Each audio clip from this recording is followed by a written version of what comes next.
소리로 괴롭히는 집들이 있는 것이 아니다. 매일 밤 내가 잠드는 바닥 아래에서 무언가가, 아직도 누군가가 그 엄마라는 부름을 들어주기만을 끈질기게 기다리고 있다는 끔찍한 감각으로 사람을 잠식하는 집들이 있다. 여러분이 오래된 집에 들어갔을 때 가장 먼저 확인하는 건 보통 벽지나 창문입니다. 곰팡이가 있는지, 보일러가 제대로 도는지, 밤에 골목이 너무 어둡지는 않은지. 그런데 서윤 씨가 그 집에서 가장 오래 기억하게 된 건 벽도 창문도 아니었습니다. 큰 방 바닥 한가운데 여름이 다 끝나가던 날에도 손바닥을 대면 미지근하게 숨을 쉬는 것 같던 장판 아래의 네모난 자리였습니다. 이 이야기는 서윤 씨와 가족의 기억을 바탕으로 재구성한 것입니다. 실제 이름과 지명은 바꾸었고 확인할 수 없는 부분은 확인할 수 없다고 말하겠습니다. 다만 서윤 씨가 끝까지 바꾸지 말아 달라고 한 문장이 하나 있습니다. 집주인 강 여사가 계약서를 접으며 했다는 말입니다. 큰 방 장판은 건드리지 마세요. 거긴 오래돼서 괜히 손대면 집이 상합니다. 그 말은 처음 들었을 때 이상하지 않았습니다. 오래된 집에는 원래 손대지 말라는 곳이 많으니까요. 문틀이 내려앉은 방 비오면 물이 스미는 창가 오래된 보일러 밸브. 서윤 씨와 어머니가 그 집을 보러 간 날도 그랬습니다. 서울 북쪽 외곽 재개발 이야기가 몇 년째 돌기만 하는 동네였습니다. 골목은 낮에도 약간 젖어 있는 것처럼 어두웠고 집들은 서로의 처마와 빨랫줄을 비스듬히 물고 있었습니다. 서윤 씨는 그때 30을 앞두고 있었습니다. 회사는 그만둔 지 오래였고 낮에는 편의점 발주 일을 돕고 밤에는 자격증 강의를 들었습니다. 어머니는 작은 식당 주방에서 일하다 허리를 다친 뒤로 오래 서 있지 못했습니다. 두 사람에게 중요한 건 집이 예쁘냐가 아니라 월세가 버틸만 하냐였습니다. 그래서 강 여사가 보증금을 낮춰주겠다고 했을 때 서윤 씨는 오히려 고마운 쪽에 가까웠다고 했습니다. 집은 낡은 한옥을 여러 번 고쳐 다가구처럼 만든 구조였습니다. 대문을 열면 좁은 마당이 있고 마당 오른쪽에 세탁기가 있었고 안쪽으로 들어가면 서윤 씨와 어머니가 살 작은 2칸짜리 공간이 나왔습니다. 부엌이라고 하기엔 좁은 싱크대, 창문 하나 없는 욕실, 그리고 큰 방. 큰 방은 생각보다 넓었습니다. 낮은 천장 때문에 답답했지만 장판은 새 것처럼 보였습니다. 노란빛이 도는 장판이 방 전체에 깔려 있었고 한가운데만 아주 희미하게 사각형 자국이 떠 있었습니다. 어머니가 먼저 물었습니다. 여긴 왜 이렇게 표시가 나요? 강 여사는 웃지도 않고 대답했습니다. 예전에 보수한 자리예요. 배관이 지나가서 그래요. 그 말투가 너무 빨라서 서윤 씨는 그때 오히려 더 이상 묻지 않았다고 했습니다. 집을 보러 다닐 때는 질문 하나로 분위기가 틀어질 수 있습니다. 특히 싼 집을 구하는 사람은 집주인의 눈치를 조금씩 보게 됩니다. 이 집이 마음에 꼭 들어서가 아니라 이 집 말고는 갈 데가 마땅치 않아서요. 계약 당일 강 여사는 이상할 정도로 바닥 이야기를 여러 번 했습니다. 못을 박지 말 것 고장나면 먼저 연락할 것, 큰 방 장판은 절대 들추지 말 것. 서윤 씨가 장판 들출 일이 뭐가 있겠어요 하고 가볍게 웃자 강 여사는 그제야 눈을 들었습니다. 그 눈빛이 서윤 씨에게는 오래 남았습니다. 화난 눈도 아니고 겁먹은 눈도 아니었습니다. 마치 이미 한번 늦어본 사람이 다시는 늦고 싶지 않아 하는 눈이었습니다. 이사를 한 날은 비가 조금 왔습니다. 이삿짐 센터를 부를 돈이 아까워서 서윤 씨와 남동생 민재가 승합차를 빌려 짐을 날랐습니다. 책상 다리 하나가 문턱에 걸려 긁히고 어머니는 계속 천천히 라고 말했습니다. 큰 방에는 어머니가 쓰던 낮은 침대와 서윤 씨의 책상이 들어갔습니다. 침대를 어디에 둘지 정하다가 어머니가 바닥 한가운데를 발로 톡톡 두드렸습니다. 여긴 소리가 다르네. 서윤 씨는 아까 그 배관 자리라잖아 하고 대수롭지 않게 넘겼습니다. 첫날 밤은 피곤해서 아무 일도 몰랐습니다. 비닐 장판 냄새와 오래된 나무 냄새가 섞여 있었지만 그런 냄새는 싼 월세방에선 흔했습니다. 어머니는 허리가 아프다며 일찍 누웠고 서윤 씨는 휴대폰으로 인터넷 강의를 켜두었다가 거의 듣지 못하고 잠들었습니다. 새벽에 한번 깼을 때 방 안은 너무 조용했습니다. 냉장고 모터 소리도 골목 오토바이 소리도 들리지 않았습니다. 다만 바닥 한쪽에서 아주 낮게 물이 천천히 끓기 전처럼 득득하는 소리가 났습니다. 아침이 되자 그 소리는 아무 의미가 없어졌습니다. 오래된 배관, 오래된 집, 밤에 예민해진 귀. 설명은 많았습니다. 서윤 씨는 어머니에게 말하지 않았습니다. 괜히 첫날부터 이 집이 이상하다고 말하면 두 사람 모두 더 지칠 것 같았습니다. 그런데 어머니가 먼저 말했습니다. 너 어젯밤에 방바닥 두드렸니? 서윤 씨가 아니라고 하자 어머니는 잠깐 말이 없었습니다. 그러고는 아니다. 내가 꿈을 꿨나 보다라고 했습니다. 며칠 동안은 평범했습니다. 아침에 어머니가 밥을 해두고 나가면 서윤 씨는 늦게 일어나 편의점으로 갔습니다. 밤에는 골목 끝 작은 빨래방의 건조기 소리가 멀리서 웅웅거렸고 옆집 텔레비전 소리가 벽을 타고 들어왔습니다. 강 여사는 가끔 마당에 와서 세탁기 호스를 확인했고 서윤 씨를 보면 꼭 큰 방 쪽을 흘끗 봤습니다. 처음엔 집주인이라 그러려니 했습니다. 집주인들은 자기 집을 세입자보다 더 자주 바라보니까요. 이상한 건 온도였습니다. 보일러를 끈 날에도 큰 방 한가운데 사각형 자리는 늘 미지근했습니다. 뜨겁지는 않았습니다. 오히려 사람 체온보다 조금 낮은 정도.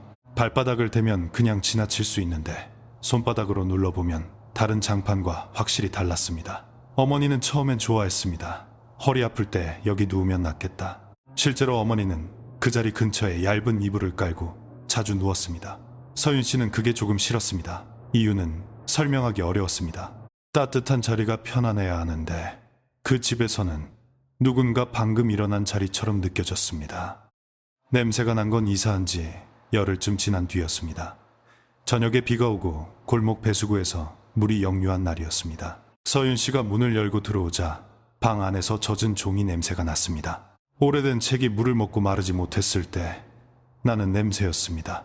어머니는 싱크대 밑을 열어보고 있었습니다. 하수구 냄새 같진 않은데 두 사람은 욕실, 부엌, 창틀을 다 확인했습니다. 냄새는 큰 방으로 갈수록 진해졌고 큰 방 안에서는 바닥 한가운데서 가장 짙었습니다. 서윤 씨는 그때 처음으로 장판 가장자리를 보았습니다. 새 장판처럼 보였지만 방 가장자리만 실리콘이 두껍게 발려 있었습니다. 특히 사각형 자국이 있는 주변은 접착제가 여러 번 덧발린 흔적이 있었습니다. 손톱으로 살짝 긁자 말라붙은 풀이 하얗게 일어났습니다. 그 순간 어머니가 낮은 목소리로 말했습니다. 하지마. 서윤 씨가 놀라 돌아보자 어머닌 자신도 왜 그렇게 말했는지 모르는 얼굴이었습니다. 아니, 집주인이 하지 말랬잖아. 괜히 문제 만들지 말자. 그날 밤 서윤 씨는 인터넷에서 오래된 집 바닥 냄새를 검색했습니다. 곰팡이 누수 쥐 배관 부식. 검색 결과는 현실적이었고 현실적인 만큼 더 귀찮았습니다. 만약 누수라면 집주인과 싸워야 했고 곰팡이라면 이사한 지 얼마 안 돼 다시 방을 찾아야 했습니다. 서윤 씨는 휴대폰을 내려놓고 천장을 봤습니다. 어머니는 이미 잠들어 있었고 골목에는 비가 떠진 뒤에 물방울 소리만 남아 있었습니다. 그러다 다시 들렸습니다. 득, 아주 작게, 득, 득. 이번에는 배관 소리라기보다 누군가 손가락 관절로 나무판을 두드리는 소리였습니다. 서윤 씨는 숨을 참고 귀를 기울였습니다. 소리는 방 한가운데에서 났습니다. 어머니가 뒤척이다가 잠결에 물었습니다. 너야? 서윤 씨는 아니라고 말하려다가 왠지 대답하면 안 될 것 같아서 입을 다물었습니다. 그때 세 번째 소리가 났습니다. 이번에는 두드림이 아니라 긁는 소리였습니다. 아주 짧게 바닥 아래에서 위로. 서윤 씨는 이불 속에서 손만 뻗어 휴대폰 녹음 버튼을 눌렀습니다. 화면의 빨간 점이 어둠 속에서 너무 선명했습니다. 녹음은 2분 14초였습니다. 다음날 아침 서윤 씨는 혼자 이어폰을 끼고 파일을 재생했습니다. 처음 1분은 아무것도 없었습니다. 자신의 숨소리, 어머니가 이불을 만지는 소리, 멀리 지나가는 오토바이 소리, 그리고 1분 37초쯤 아주 낮은 두드림이 들어있었습니다. 득, 득. 서윤 씨는 그 부분을 몇 번 돌려들었습니다. 이상한 건 소리가 아니라 소리 뒤에 붙은 아주 작은 숨이었습니다. 사람이 말을 하려다가 실패한 것처럼 짧게 빨려 들어가는 숨. 서윤 씨는 민재에게 파일을 보냈습니다. 민재는 처음에 장난처럼 답했습니다. 누나, 또 집 잘못 구했네. 그러다 20분 뒤에 다시 메시지를 보냈습니다. 이거 몇 초부터 들어야 돼? 서윤 씨가 시간을 알려주자 민재는 한동안 답이 없었습니다. 점심시간이 끝날 때쯤 전화가 왔습니다. 민재의 목소리는 평소보다 낮았습니다. 누나, 그거 이어폰 말고 스피커로 틀어봤어. 서윤 씨가 아니라고 하자 민재가 말했습니다. 맨 뒤에 누가 뭐라고 하는 것 같은데. 서윤 씨는 그날 밤까지 그 말을 확인하지 않았습니다. 확인하면 돌이킬 수 없을 것 같았습니다. 대신 퇴근길에 일부러 늦게 걸었습니다. 편의점 앞에서 삼각김밥을 먹고 빨래방 앞에서 마른 옷들을 멍하니 바라봤습니다. 집에 들어가기 싫은 건 아니었습니다. 더 정확히 말하면 큰 방에 들어가서 그 네모난 자리를 다시 봐야 하는 게 싫었습니다. 사람이 어떤 공간을 무서워하게 되는 건 대단한 일이 있어서가 아닙니다. 보고 싶지 않은 작은 부분을 계속 의식하게 될 때부터입니다. 집 앞에 도착했을 때 옆집 박 씨가 대문 옆에서 담배를 피우고 있었습니다. 그는 늘 인사를 받기만 하는 사람이었는데 그날은 먼저 물었습니다. 거기 큰 방 써요. 서윤 씨가 그렇다고 하자 박 씨는 담배를 손가락 사이에서 한번 굴렸습니다. 아직도 그 방을 세를 주나 말은 거기서 끝났습니다. 서윤 씨가 무슨 말씀이세요? 라고 묻자 박 씨는 갑자기 표정을 정리했습니다. 아니에요. 오래된 집이라서. 겨울엔 춥고 여름엔 습해요. 그리고는 급히 자기 집으로 들어갔습니다. 그날 밤 어머니는 식당에서 늦게 돌아왔습니다. 서윤 씨는 혼자 큰 방에 앉아 휴대폰 녹음 파일을 스피커로 틀었습니다. 볼륨을 조금 올리자 방 안에 어젯밤의 정적이 다시 깔렸습니다. 득득 숨소리. 그리고 파일의 끝부분, 거의 잡음처럼 깔린 소리 사이로 아주 작게 어린아이인지 여자인지 알 수 없는 목소리가 들렸습니다. 정확한 문장이라고 하기엔 너무 흐렸습니다. 그런데 서윤 씨는 그 말을 듣는 순간 뜻을 먼저 알아버렸다고 했습니다. 문 열어. 서윤 씨는 휴대폰을 껐습니다. 방 안은 다시 조용해졌습니다. 하지만 조용해진 뒤가 더 이상했습니다. 큰 방 한가운데 그 사각형 자리가 아주 천천히 식고 있었습니다. 방금 누군가 그 밑에서 손을 떼기라도 한 것처럼요. 서윤 씨가 그날 가장 먼저 한 일은 녹음 파일을 지우는 것이 아니었습니다. 오히려 반대로 파일 이름을 바꿨습니다. 원래 휴대폰에 자동으로 붙어있던 날짜와 시간 대신에 큰 방, 새벽, 첫 번째라고 적었습니다. 나중에 생각하면 그 행동이 이상했다고 했습니다. 도망가고 싶은 마음과 확인하고 싶은 마음이 동시에 있었던 겁니다. 사람은 무서운 일을 겪으면 무조건 멀어지는 게 아니라 때로는 그 일을 정리할 수 있는 형태로 붙잡아 두려고 합니다. 파일 이름을 붙이면 그게 조금은 사건처럼 보이고 사건처럼 보이면 설명도 가능할 것 같으니까요. 어머니가 돌아온 건 밤 11시가 조금 넘어서였습니다. 비닐봉지 안에는 식당에서 싸준 남은 반찬이 들어있었습니다. 어머니는 신발도 제대로 벗기 전에 오늘은 냄새가 덜하네 라고 말했습니다. 서윤 씨는 그 말을 듣고 큰 방 쪽을 봤습니다. 정말로 젖은 종이 냄새는 거의 사라져 있었습니다.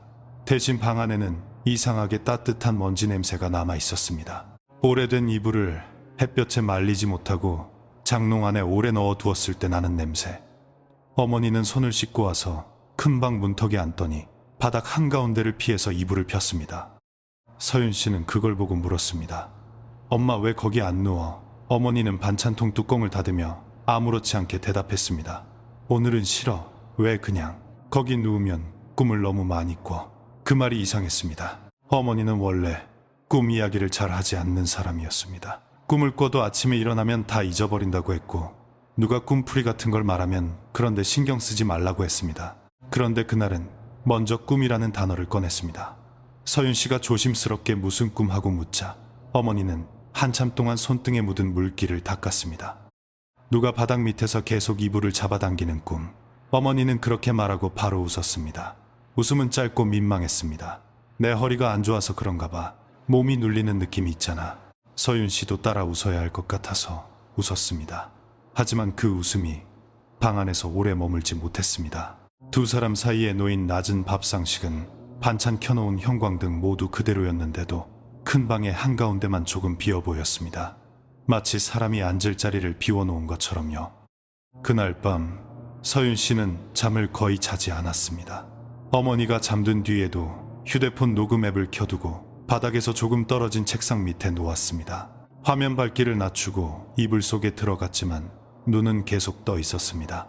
새벽 1시, 2시, 3시. 골목에서는 가끔 술에 취한 사람의 발소리가 지나갔고 옆집에서는 누군가 물을 내리는 소리가 벽을 타고 울렸습니다. 정작 바닥에선 아무 소리도 나지 않았습니다. 서윤 씨는 그 침묵이 더 신경 쓰였다고 했습니다. 마치 자신이 기다리고 있다는 걸 아는 것처럼 아무 일도 일어나지 않는 밤이었습니다. 녹음은 4시간 넘게 이어졌습니다. 아침에 확인한 파일은 너무 길어서 듣는 것만으로도 피곤했습니다. 서윤 씨는 파형이 튀는 부분만 찾아 재생했습니다. 대부분은 어머니의 기침, 냉장고 소리, 골목, 차 소리였습니다. 그런데 새벽 3시 18분쯤 아주 짧은 소리가 있었습니다. 두드림이 아니었습니다. 누군가 손바닥으로 바닥을 한번 쓸고 지나간 것 같은 소리. 사각하고 끝나는 낮은 마찰음이었습니다. 그 뒤에는 다시 정적이 이어졌습니다. 서윤 씨는 그 부분을 3번 들었고 4번째 들을 때는 스피커를 끄고 이어폰을 꼈습니다. 이어폰 안에서는 소리가 달라졌습니다. 스피커로 들을 때는 단순한 마찰음 같았지만 귀 가까이 가져오자 뒤에 작게 섞인 진동이 느껴졌습니다. 서윤 씨는 그걸 말로 설명하기 어렵다고 했습니다. 문자가 긁히는 소리 같기도 하고 아주 얇은 금속이 나무에 닿는 소리 같기도 했습니다. 그리고 그 순간 어머니가 부엌에서 물었습니다. 너 또 그거 듣고 있니? 서윤 씨는 놀라 휴대폰을 뒤집었습니다. 어머니는 등 뒤에 서 있었습니다. 언제부터 보고 있었는지 알 수 없었습니다. 서윤 씨는 결국 전날 파일을 들려주었습니다. 어머니는 처음에는 별말 없이 들었습니다. 득, 숨소리, 그리고 끝부분, 문 열어처럼 들리는 낮은 목소리. 재생이 끝났는데도 어머니는 한동안 휴대폰 화면만 내려다봤습니다. 서윤 씨가 들렸어? 라고 묻자 어머니는 고개를 끄덕이지도 흔들지도 않았습니다. 대신 싱크대 쪽으로 가서 물을 틀었습니다. 컵을 씻는 척했지만 컵은 이미 깨끗했습니다. 물소리가 방 안의 침묵을 덮었습니다. 서윤아, 어머니가 물을 끄지 않은 채 말했습니다. 집주인한테 한번 물어보자. 뭐라고 배관 소리가 난다고. 장판 얘기는 어머니는 그제야 물을 잠갔습니다. 하지 말자. 장판 얘기는 하지 말고. 어머니의 목소리는 단호했습니다. 그 단호함 때문에 서윤 씨는 더 이상 물을 수 없었습니다. 두 사람은 그날 낮 강 여사에게 전화를 걸었습니다. 강 여사는 전화를 받자마자 무슨 일 있어요? 라고 물었습니다. 보통 집주인이 세입자 전화를 받으면 네, 나 여보세요가 먼저 나올 텐데 강 여사는 이미 무언가를 기다리고 있었던 사람처럼 말했습니다. 서윤 씨가 큰 방에서 배관 소리 같은 게 난다고 하자 강 여사는 짧게 숨을 삼켰습니다. 전화 너머였지만 분명히 들렸다고 했습니다. 그러고는 바로 말을 바꿨습니다. 오래된 집이라 그래요. 낮에 보일러실 한번 볼게요. 어머니가 바닥 쪽에서 냄새도 조금 나서요. 라고 하자 강 여사의 목소리가 딱딱해졌습니다. 장판 뜯으셨어요? 서윤 씨는 아니라고 했습니다. 강 여사는 다시 물었습니다. 들추거나 칼 대거나 그러신 거 아니죠? 아니라고 2번 말한 뒤에야 강 여사는 그럼 괜찮아요. 라고 했습니다. 이상한 말이었습니다. 냄새가 난다는데 장판을 뜯지 않았으면 괜찮다는 말은 해결이 아니라 확인에 가까웠습니다. 그날 오후 강 여사는 정말로 집에 왔습니다. 손에는 공구 가방이 있었지만 이상하게 큰 방 안으로는 바로 들어오지 않았습니다. 먼저 보일러실을 열고 밸브를 만졌고 욕실 배수구에 물을 부었고 싱크대 밑을 들여다봤습니다. 모든 행동이 너무 익숙했습니다. 마치 이 집에서 같은 점검을 여러 번 해본 사람 같았습니다. 마지막으로 큰 방 문 앞에 섰을 때 강 여사는 신발을 벗지 않았습니다. 문턱 밖에서 방 안을 훑어보고는 가구를 가운데 놓지 마세요 라고 말했습니다. 서윤 씨가 왜요? 라고 묻자 강 여사는 잠깐 입술을 눌렀습니다. 바닥이 약해서요. 그럼 수리해야 하는 거 아닌가요? 재개발 들어가면 어차피 다 헐집이에요. 지금은 괜히 건드리면 일이 커져요. 이 말은 현실적이었습니다. 재개발 지역의 오래된 집, 임시로 버티는 수리싼 월세, 모든 설명이 맞아 보였습니다. 그런데 강 여사는 큰방 바닥을 보는 동안 한 번도 사각형 자리를 밟지 않았습니다. 방을 가로질러야 할 때도 가장자리만 밟았습니다. 서윤 씨는 그 발걸음 때문에 설명보다 더 많은 걸 알아버린 기분이 들었다고 했습니다. 강 여사가 돌아간 뒤 어머니는 큰방 문을 닫았습니다. 낮인데도 방이 어두워졌습니다. 서윤 씨는 문 밖에서 물었습니다. 엄마, 우리 그냥 나갈까? 어머니는 바로 대답하지 않았습니다. 이사한 지 보름도 안 된 집이었습니다. 보증금 이사비 새로 산 커튼 이미 낸 월세, 떠난다는 말은 쉬웠지만 실제로 움직이려면 돈이 필요했습니다. 어머니는 문을 열고 나와서 조금만 지켜보자고 했습니다. 그 말은 어른들이 자주 하는 말입니다. 사실은 방법이 없을 때, 상황이 저절로 나빠지지 않기만 바랄 때 하는 말입니다. 그날 저녁 옆집 박 씨가 또 대문 앞에 있었습니다. 이번에는 담배가 아니라 검은 비닐봉지를 들고 있었습니다. 서윤 씨가 먼저 인사하자 박 씨는 고개만 끄덕였습니다. 서윤 씨는 그냥 지나가려다가 멈췄습니다. 저기요, 지난번에 하신 말 있잖아요. 아직도 그 방을 세주냐고. 박 씨의 얼굴이 굳었습니다. 내가 그런 말 했어요. 네, 괜한 소리였어요. 혹시 전에 살던 사람이 무슨 일 있었나요? 박 씨는 비닐봉지를 다른 손으로 옮겨들었습니다. 그 손가락 끝이 조금 떨렸습니다. 그 집은 사람이 오래 못 살았어요. 박 씨는 작게 말했습니다. 다들 사정이 있어서 나간 거겠죠. 돈 때문에, 일 때문에. 나도 정확히는 몰라요. 정확히 모른다는 사람치고는 너무 조심스러운 말투였습니다. 서윤 씨가 한 걸음 더 다가가자 박 씨는 대문 안쪽을 힐끗 봤습니다. 밤에 소리 나면 대답하지 마요. 그 말은 너무 갑작스러웠습니다. 서윤 씨가 무슨 소리요라고 묻자 박 씨는 곧바로 후회한 얼굴이 되었습니다. 아니, 오래된 집은 밤에 별소리가 다 나니까 괜히 신경 쓰면 더 들려요. 그는 그렇게 말하고 자기 집으로 들어갔습니다. 그 문장이 서윤 씨에게 오래 남았습니다. 대답하지 마요. 두드리는 소리나 긁는 소리라면 무시하면 됩니다. 그런데 대답하지 말라는 건 그쪽에서 말을 건다는 뜻입니다. 서윤 씨는 집 안으로 들어오자마자 녹음 파일을 다시 열었습니다. 첫 번째 파일 끝부분의 목소리를 반복해서 들었습니다. 문 열어. 이번에는 그 말이 전보다 더 또렷하게 들렸습니다. 신기한 건 한 번 뜻을 알아듣고 나면 소리는 점점 사람 말처럼 변한다는 점입니다. 원래부터 그랬는지 귀가 그렇게 만들었는지는 알 수 없습니다. 민재는 그날 밤 직접 집으로 왔습니다. 누나와 어머니 둘만 있는 게 마음에 걸린다며 야식 봉지를 들고 나타났습니다. 그는 평소처럼 장난을 치려고 했지만 큰 방에 들어서자마자 말수가 줄었습니다. 여기 좀 눅눅하다. 민재는 방 한가운데를 밟다가 바로 발을 뗐습니다. 여긴 따뜻한데. 서윤 씨는 일부러 가볍게 말했습니다. 그 자리 유명해. 엄마 허리 찜질 자리.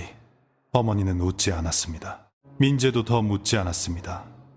세 사람은 작은 상을 펴고 떡볶이와 김밥을 먹었습니다. 텔레비전 소리를 크게 틀어놓았지만 모두 자꾸 바닥을 내려다봤습니다. 민재는 식사를 마친 뒤 녹음 파일을 노트북에 옮겼습니다.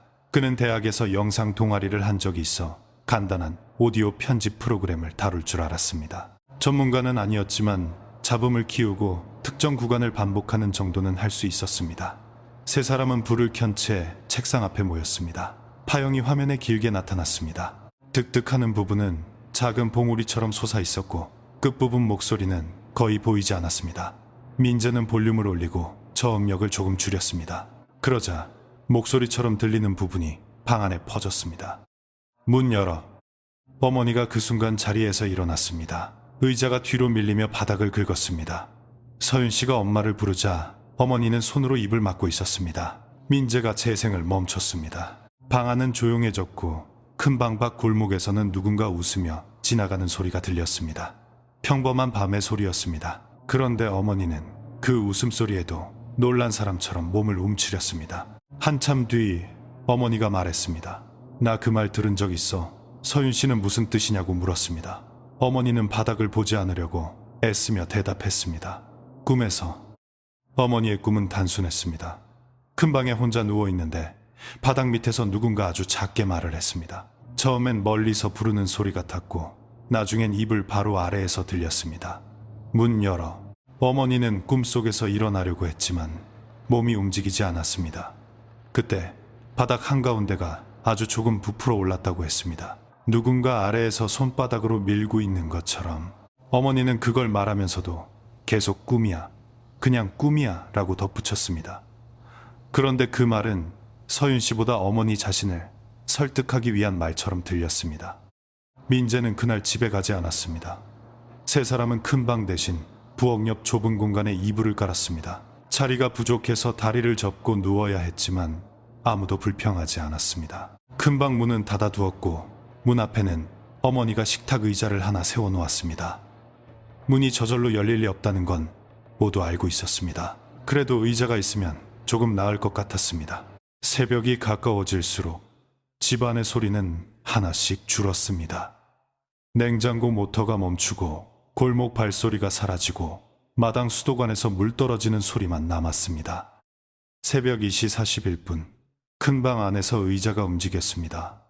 처음에는 아주 작게 나무 다리가 장판을 미는 소리였습니다. 서윤 씨는 눈을 떴지만 몸을 움직이지 않았습니다. 민재도 깨어 있었습니다. 어둠 속에서 동생의 숨이 갑자기 짧아지는 게 들렸습니다. 어머니는 이불을 머리끝까지 덮고 있었습니다. 큰 방 문은 닫혀 있었습니다. 의자는 문 바깥이 아니라 문 안쪽에 있는 것이 아니었습니다. 문 앞에 세워둔 의자는 세 사람이 누워있는 쪽 바깥에 있었습니다. 그런데 소리는 분명 큰 방 안에서 났습니다. 한 번 더 끼, 이번에는 조금 길었습니다. 그 뒤에 낮은 두드림이 이어졌습니다. 득, 득, 득. 숫자를 세는 것처럼 일정했습니다. 민재가 아주 작게 누나라고 불렀습니다. 서윤 씨는 대답하지 말라는 박 씨의 말을 떠올리고 손을 뻗어 민재의 입을 막았습니다. 그 순간 두드림이 멈췄습니다. 집 전체가 숨을 참는 것 같았습니다. 그리고 큰 방 문 안쪽에서 정확히 문 높이의 절반쯤 되는 곳에서 손톱으로 문을 긁는 소리가 났습니다. 서윤 씨는 그때 처음으로 이런 생각을 했다고 합니다. 바닥 밑에 무언가가 있다면 왜 문을 열어달라고 하는 걸까? 바닥 아래에서 위로 나오고 싶은 거라면 장판을 열어야 하지 않나? 그런데 목소리는 문을 열라고 했습니다. 그 집에서 열리지 않은 것은 장판뿐만이 아니었을지도 모릅니다. 숨겨진 공간 막아둔 입구, 오래전에 닫힌 어떤 방. 서윤 씨는 그 생각이 스치자마자 큰 방의 구조를 다시 떠올렸습니다. 방 한가운데 사각형 자국, 가장자리에 두꺼운 실리콘, 그리고 강 여사가 절대 밟지 않던 자리. 아침이 되자 의자는 그대로 있었습니다. 큰 방 문 앞 서윤 씨가 세워둔 위치에서 조금도 움직이지 않았습니다. 문 안쪽에는 긁힌 자국도 없었습니다.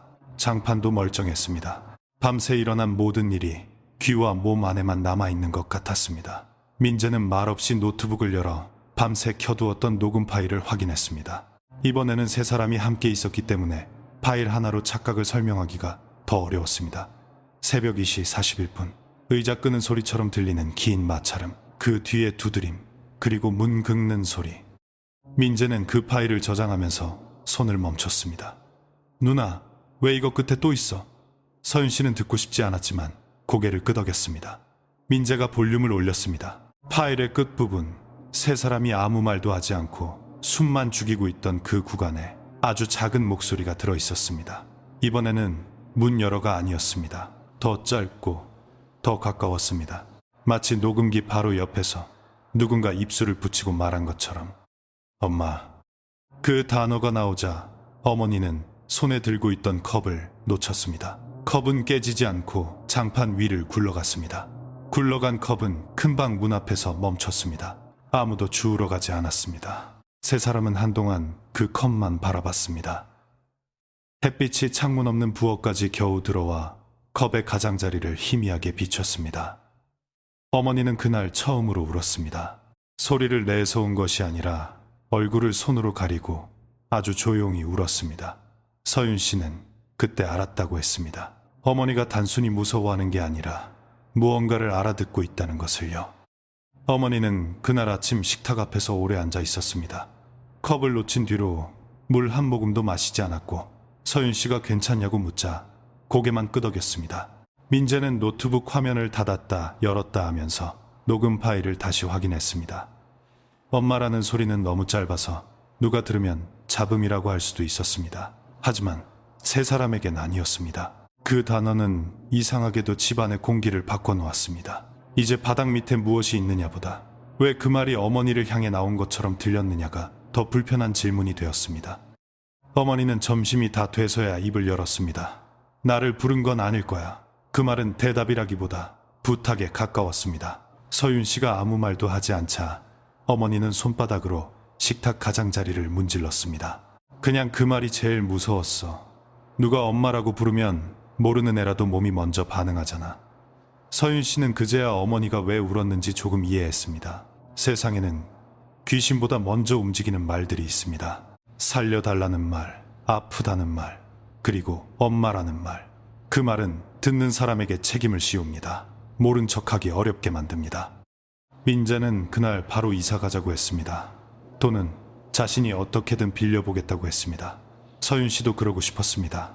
하지만 어머니는 현실적인 표정을 지었습니다. 당장 어디로 가? 그 한마디로 방 안이 다시 현실로 돌아왔습니다. 보증금은 묶여 있었고 계약한 지 한 달도 되지 않았습니다. 강 여사가 순순히 돈을 돌려줄 것 같지도 않았습니다. 무엇보다 이상한 소리가 난다는 이유로 계약을 파기하자고 하면 설명해야 할 것이 너무 많았습니다.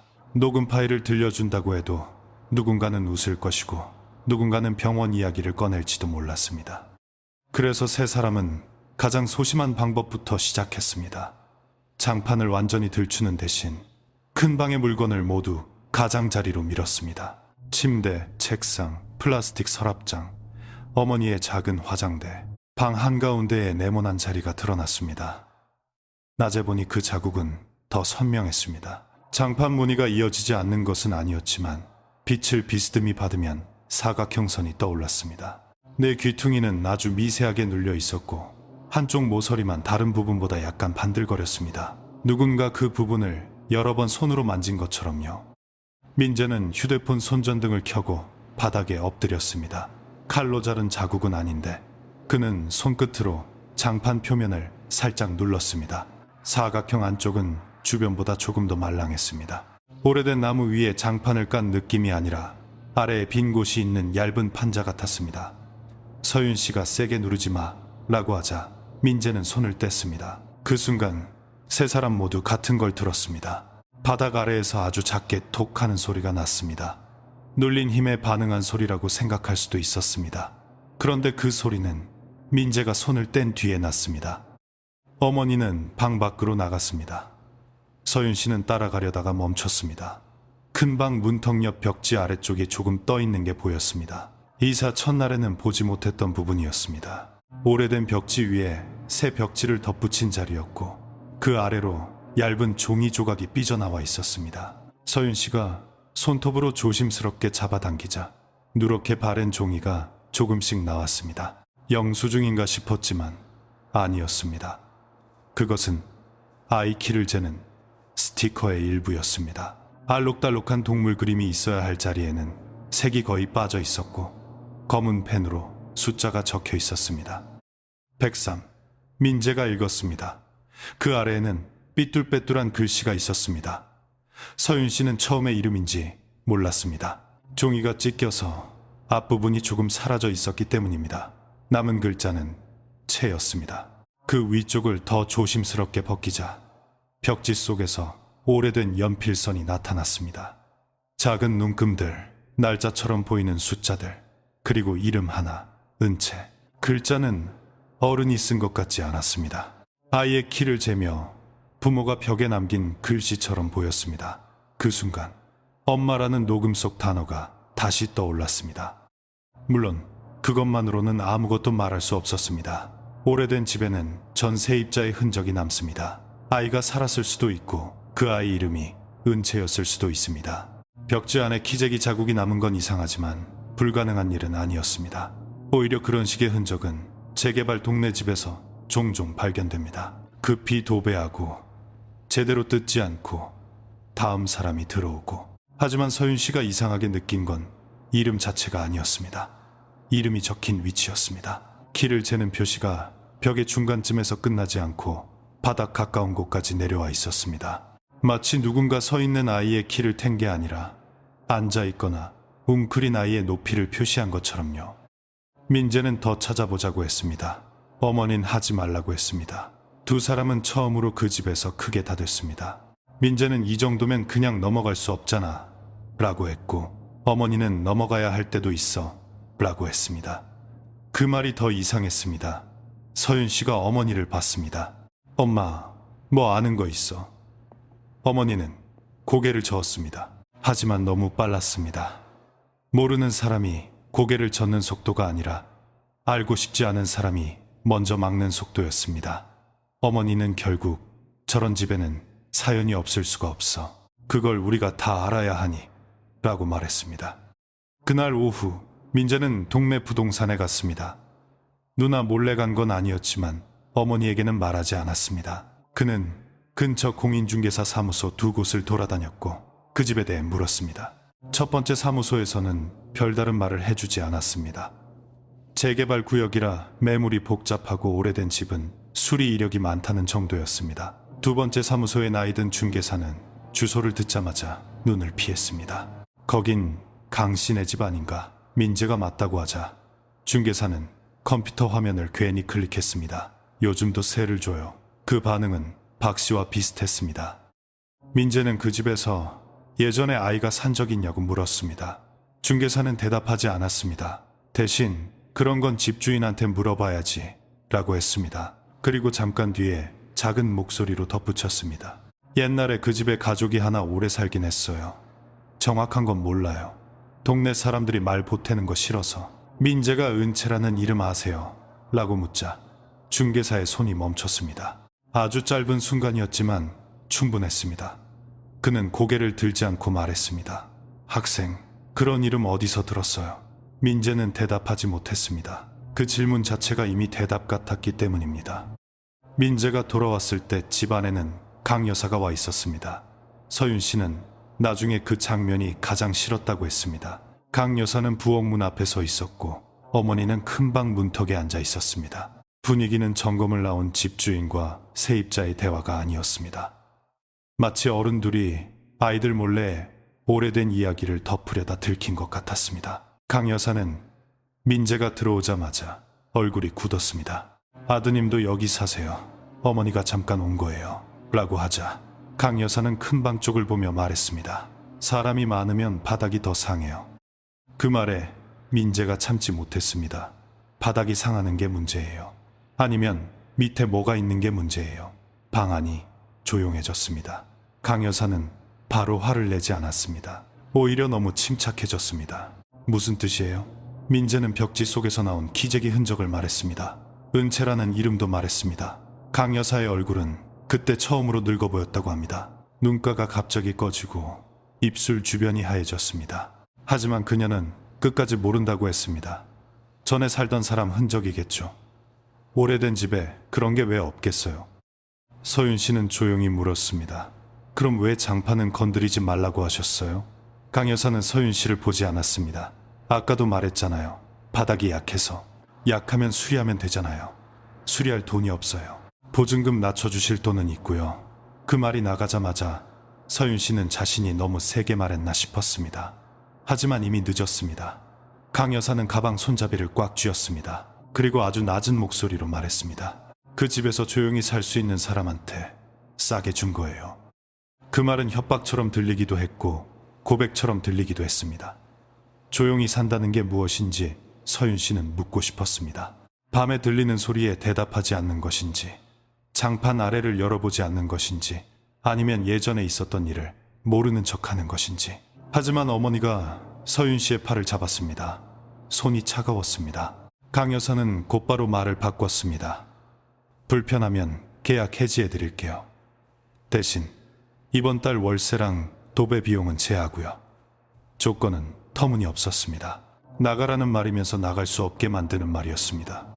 민재는 그 자리에서 녹음 파일을 들려주겠다고 했습니다. 강 여사는 고개를 저었습니다. 그런 거 듣기 싫어요. 왜요? 배관 소리라면서요. 듣기 싫다잖아요. 강 여사의 목소리가 처음으로 높아졌습니다. 그때 큰 방 안에서 소리가 났습니다. 아주 작게 장판이 안쪽에서 들렸다가 내려앉는 듯한 소리. 툭. 모두가 동시에 큰 방을 봤습니다. 강 여사의 얼굴이 완전히 굳었습니다. 그녀는 거의 본능적으로 한 걸음 뒤로 물러났습니다. 그리고 입 밖으로 내지 말았어야 할 말을 내뱉었습니다. 아직도 저러네. 그 말 이후로 아무도 바로 움직이지 못했습니다. 아직도라는 말은 오래된 시간을 데리고 옵니다. 처음 겪는 일에 붙일 수 없는 말입니다. 민재가 조용히 물었습니다. 예전에도 그랬어요. 강 여사는 대답하지 않았습니다. 어머니는 눈을 감았습니다. 서윤 씨는 그 순간 이 집에서 세 사람이 가장 늦게 알게 된 사람이라는 느낌을 받았습니다. 강 여사도, 박 씨도, 중개사도, 어쩌면 어머니조차도 각자 조금씩 알고 있었습니다. 다만 누구도 끝까지 말하지 않았을 뿐입니다. 말하면 책임이 생기니까요. 강 여사는 급히 나가려 했습니다. 그런데 대문까지 가기 전 민재가 그녀를 붙잡았습니다. 은채가 누구예요? 강 여사는 그 이름을 듣자마자 멈췄습니다. 등을 보인 채 한참 서 있었습니다. 마당에 널린 수건이 바람도 없는데 조금 흔들렸습니다. 그녀는 돌아보지 않고 말했습니다. 그 이름 함부로 부르지 마요. 왜요? 부르면 알아들어요. 그 말은 너무 낮아서 서윤 씨는 처음엔 잘못 들은 줄 알았습니다. 하지만 어머니도 들었습니다. 민재도 들었습니다. 강 여사는 그 뒤 아무 말 없이 대문을 열고 나갔습니다. 그날 밤 세 사람은 더 이상 큰 방을 생활 공간으로 쓰지 않기로 했습니다. 침대는 그대로 둘 수밖에 없었지만 이불과 옷가지, 노트북, 충전기 같은 것들은 모두 부엌 옆으로 옮겼습니다. 방 하나를 비워두는 건 작은 집에서 큰 손해였습니다. 하지만 그 방은 이미 방처럼 느껴지지 않았습니다. 문을 닫아도 안쪽에 무언가가 남아있는 느낌이 들었고, 문을 열어두면 그 빈 네모난 자리가 계속 시야에 걸렸습니다. 어머니는 저녁 내내 말이 없었습니다. 민재는 누나에게 몰래 말했습니다.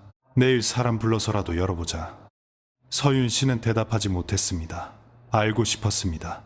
동시에 알고 나면 다시 모르던 때로 돌아갈 수 없다는 것도 알았습니다. 밤 12시쯤 어머니가 잠든 뒤 민재는 다시 큰 방으로 들어갔습니다. 서윤 씨도 따라 들어갔습니다.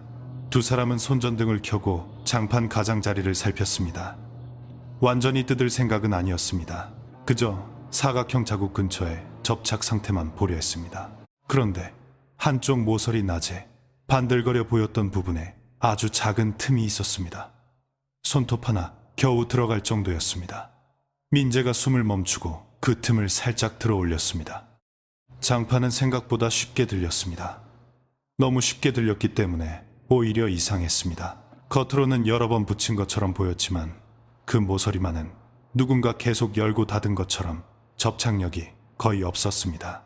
서윤 씨가 손전등을 비추자 장판 아래에서 오래된 나무판이 보였습니다. 나무판 위에는 먼지가 쌓여 있었고 그 먼지 사이로 검은 선 하나가 지나갔습니다. 민재가 조금 더 들어 올리려는 순간 바닥 밑에서 아주 가까운 곳을 손톱으로 긁는 소리가 났습니다. 두 사람은 동시에 손을 뗐습니다. 장판이 다시 내려앉았습니다. 소리는 멈추지 않았습니다. 사각사각. 마치 바로 아래에서 누군가 같은 위치를 따라 긁고 있는 것처럼 장판 모서리와 정확히 맞물려 움직였습니다. 서윤 씨는 뒷걸음질 치다 벽에 부딪혔습니다. 민재는 손전등을 떨어뜨릴 뻔했습니다. 그때 장판 틈 사이에서 아주 작은 종이 조각이 밀려 나왔습니다. 바닥 아래에서 위로 올라온 건지 장판을 움직이다 끼어있던 게 나온 건지 알 수 없었습니다. 민재는 떨리는 손으로 그 종이를 집었습니다. 오래된 공책 조각 같았습니다. 한쪽은 축축했고 다른 한쪽에는 연필 글씨가 남아 있었습니다. 글씨는 또박또박하지 않았습니다. 물에 번진 부분도 있었고 접힌 자국 때문에 끊긴 부분도 있었습니다. 하지만 이름은 읽을 수 있었습니다. 은채. 그 아래에는 짧은 문장이 이어져 있었습니다. 문을 열면 엄마가 온댔어. 서윤 씨는 그 문장을 읽는 순간 뱃속이 천천히 가라앉는 느낌을 받았다고 했습니다. 무서운 말이라서가 아니었습니다. 그 문장이 너무 아이 같아서였습니다. 아이는 보통 자신이 갇혔다고 쓰지 않습니다. 누가 약속한 말을 믿고 씁니다. 문을 열면 엄마가 온다고 했으니까 기다립니다. 그때 부엌 쪽에서 어머니의 목소리가 들렸습니다.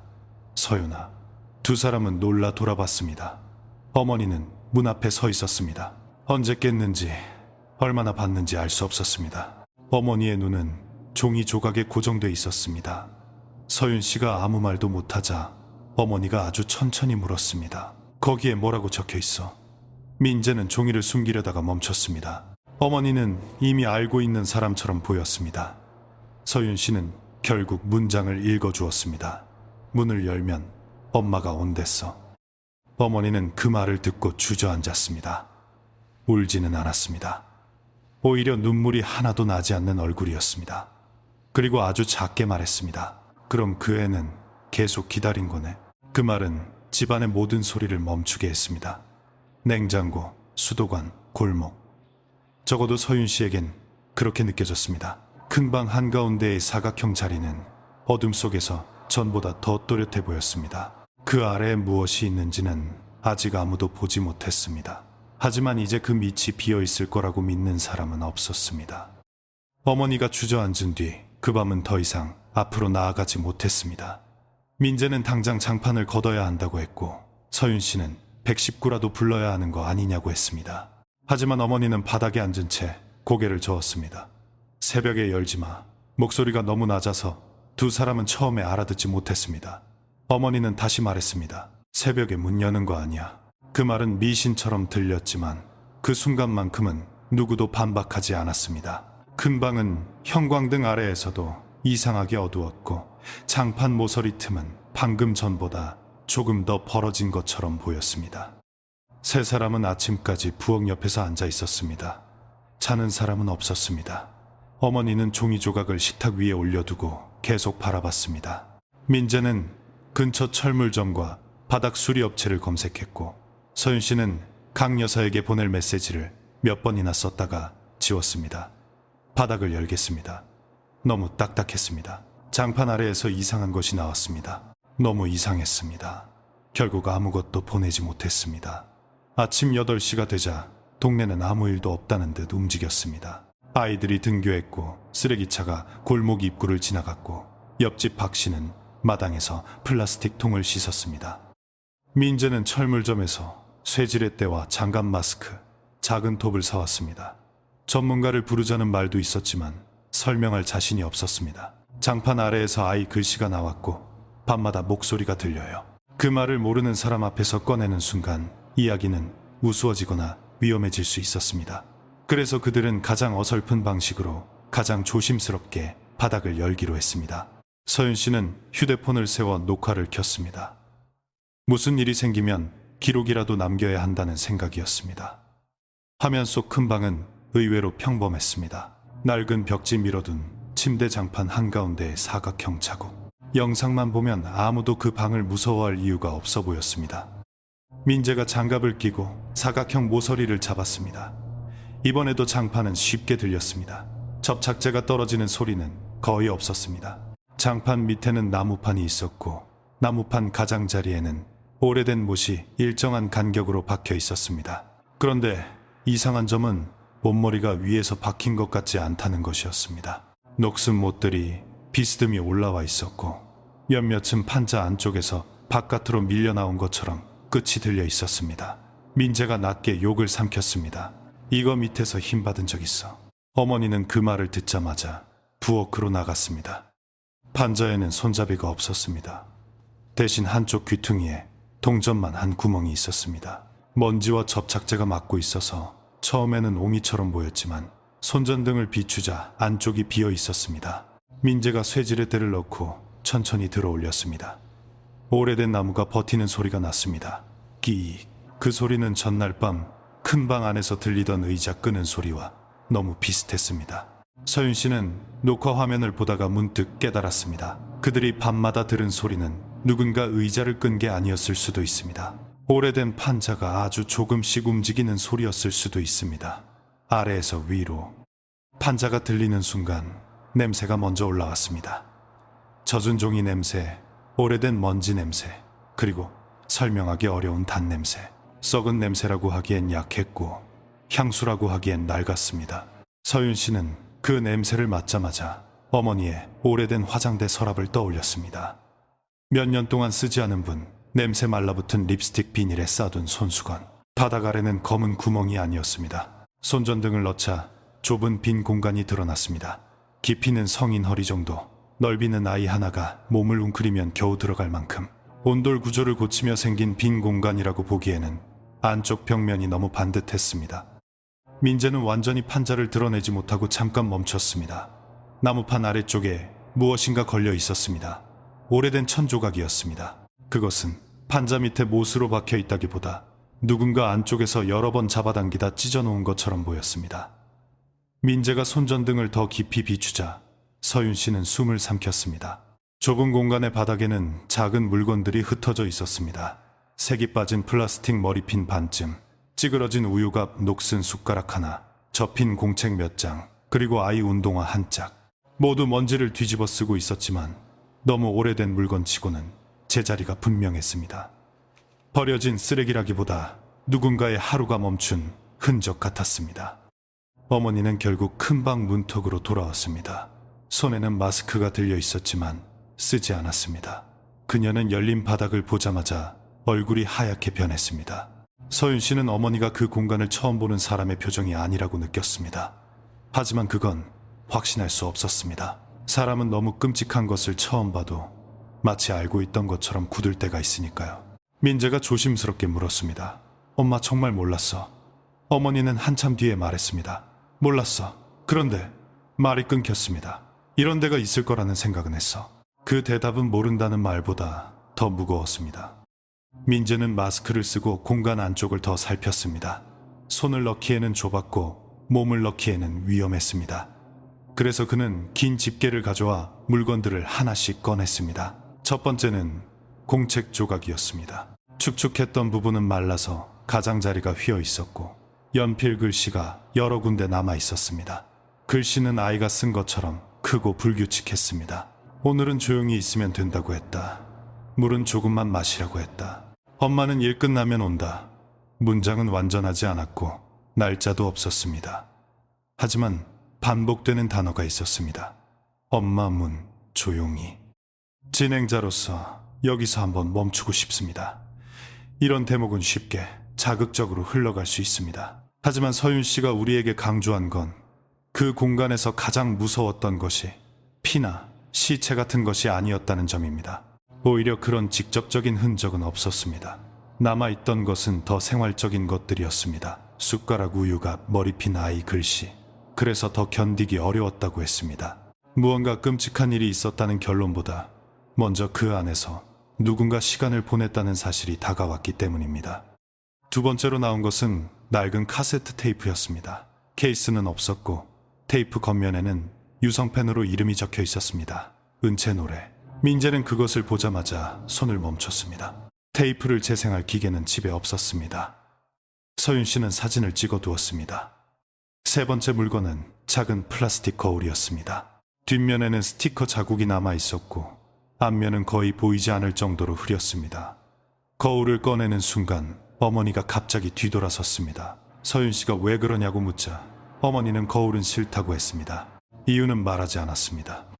가장 안쪽에는 작은 나무문처럼 보이는 것이 있었습니다. 처음에는 벽 일부인 줄 알았습니다. 손전등을 비스듬히 비추자 공간 끝에 세로로 난 틈이 보였습니다. 폭은 어른 손바닥 정도 높이는 아이가 기어서 지나갈 수 있을 정도였습니다. 문이라고 부르기에도 민망한 크기였지만 분명 경첩 자국이 있었습니다. 그러나 그 문은 안쪽에서 열 수 있는 구조가 아니었습니다. 걸쇠가 바깥쪽, 그러니까 큰 방 바닥을 여는 쪽이 아니라 벽 너머 어딘가에 있었던 것처럼 보였습니다. 여기서 문 열어라는 말의 의미가 달라졌습니다. 은채가 기다린 문은 큰 방 문이 아니었을 수 있습니다. 바닥 아래의 작은 문, 누군가 밖에서만 열 수 있었던 문. 서윤 씨는 집 구조를 다시 떠올렸습니다. 큰 방 뒤쪽 벽 너머에는 무엇이 있었을까요? 처음 집을 볼 때 강 여사는 그쪽이 막힌 벽이라고 했습니다. 한옥을 개조하면서 남은 빈 벽 수납 공간으로 쓸 수 없는 죽은 공간. 하지만 바닥 아래의 작은 문은 그 죽은 공간 쪽을 향하고 있었습니다. 민재가 방 밖으로 나가 벽 반대편을 확인했습니다. 그곳은 마당 안쪽의 낡은 창고였습니다. 강 여사가 이 집 세입자에게 쓰지 말라고 했던 창고. 문은 항상 자물쇠로 잠겨 있었고 이사 첫날에도 거긴 집주인 물건이 있어서 안 된다고 했던 곳입니다. 민재는 바로 창고로 가려 했습니다. 하지만 대문 밖에서 발소리가 났습니다. 강 여사였습니다. 그녀는 마치 누가 알려주기라도 한 것처럼 그 시간에 나타났습니다. 손에는 아무것도 없었고 얼굴은 전날보다 더 굳어 있었습니다. 큰 방 바닥이 열린 것을 본 순간 그녀는 소리를 지르지 않았습니다. 오히려 무너지는 사람처럼 문틀을 붙잡았습니다. 왜 열었어요? 그것은 질문이 아니었습니다. 원망도 아니었습니다. 너무 늦었다는 말에 가까웠습니다. 민재가 창고 열쇠를 달라고 하자 강 여사는 고개를 저었습니다. 거긴 안 돼요. 왜요? 거긴 정말 안 돼요. 서윤 씨는 그때 처음으로 강 여사가 무언가를 숨기는 사람이면서 동시에 무언가를 두려워하는 사람이라는 걸 분명히 느꼈습니다. 그녀는 세입자를 속인 집주인이었지만 그 바닥이 열린 뒤에는 자신도 피해자처럼 떨고 있었습니다. 물론 그것이 책임을 지워주지는 않습니다. 누군가 모른 척한 시간이 길어질수록 침묵도 사건의 일부가 됩니다. 민재는 강 여사에게 카세트 테이프와 공책 조각을 보여주었습니다. 강 여사는 테이프에 적힌 은채 노래라는 글씨를 보자마자 입술을 깨물었습니다. 그리고 작게 말했습니다. 그걸 아직도 갖고 있었네. 누가요? 서윤 씨가 물었습니다. 강 여사는 대답하지 않았습니다. 대신 열린 바닥 쪽으로 다가가려다가 멈췄습니다. 그녀는 끝내 사각형 안쪽을 밟지 못했습니다. 은채는 여기 살던 애였어요. 한참 만에 나온 말이었습니다. 엄마랑 둘이 살았어요. 오래전 일이에요. 나는 그때 이 집 주인이 아니었고 우리 시어머니가 관리했어요. 강 여사의 설명은 끊어지고 비어 있었습니다. 은채의 엄마는 반미를 오래 했고 아이는 집에 혼자 있는 시간이 많았다고 했습니다. 동네 사람들은 그런 사정을 어느 정도 알았지만 남의 집 일이라고 생각했다고 했습니다. 여기까지는 슬픈 이야기였지만 아직 바닥 아래를 설명하지 못했습니다. 민재가 물었습니다. 그럼 이 공간은 뭐예요? 강 여사는 아주 천천히 고개를 저었습니다. 처음부터 이런 용도는 아니었대요. 예전에 온돌 고치면서 생긴 공간인데 시어머니가 잡동사니 넣는 대로 썼다고 했어요. 그런데 왜 아이 물건이 있어요? 그걸 놔도. 강 여사는 말을 삼켰습니다. 나도 다 아는 건 아니에요. 그 말은 사실일 수도 있고 가장 편한 도망일 수도 있었습니다. 서윤 씨는 그녀의 얼굴을 보며 판단하려 했지만 사람의 죄책감과 공포는 너무 비슷하게 생겨서 구별하기 어려웠다고 했습니다. 그때 바닥 아래에서 소리가 났습니다. 아주 작게 딸깍, 마치 작은 걸쇠가 움직이는 소리였습니다. 모두가 동시에 열린 공간을 내려다봤습니다. 손전등 빛이 바닥 아래 작은 문에 닿아 있었습니다. 조금 전까지 닫혀있던 틈이 아주 미세하게 벌어져 있었습니다. 민재는 숨을 멈추고 손전등을 가까이 댔습니다. 작은 문 너머에는 어둠이 있었습니다. 그리고 그 어둠 속에서 아주 희미하게 공기가 움직였습니다. 막힌 벽이 아니라는 뜻이었습니다. 어딘가로 이어져 있었습니다. 창고일 수도 있고 그보다 더 안쪽일 수도 있었습니다. 강 여사가 갑자기 금방 불을 껐습니다. 서윤 씨가 비명을 지를 뻔했습니다. 낮이었지만 방은 순간적으로 어두워졌고 열린 바닥 안쪽에 손전등 빛만 남았습니다. 강 여사는 떨리는 목소리로 말했습니다. 보지 마요. 민재가 왜 불을 꺼요?